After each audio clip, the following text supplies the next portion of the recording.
तर नागपूर हिंसाचारी प्रकरणी फहीम खानच्या घरावरील कारवाई जी मनपाने केली होती त्याला तुर्तास स्थगिती दिलेली आहे उच्च न्यायालयाने।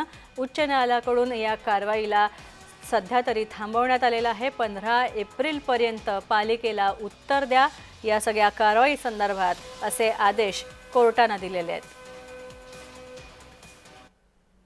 माननीय उच्च न्यायालय यांनी फहीम खान ची आई जहरुन्निसा खान आणि अब्दुल हफीज यांच्या 2 याचिका दाखल केलेल्या होत्या।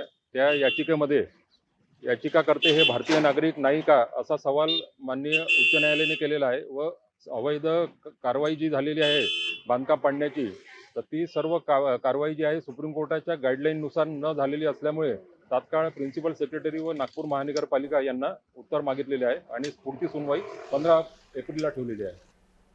तर पाहूयात नक्की हा फहीम खान आहे कोण। नागपूर हिंसाचाराचा मास्टरमाइंड आहे फहीम खान।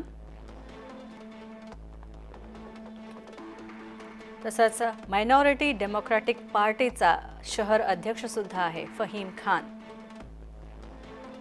फहीम खान हा 38 वर्षांचा आहे। तसंच 10वी पर्यंत त्याचं शिक्षण झालेलं आहे। राजकारणात तो सक्रिय आहे। राजकारणात त्याने प्रवेश केला।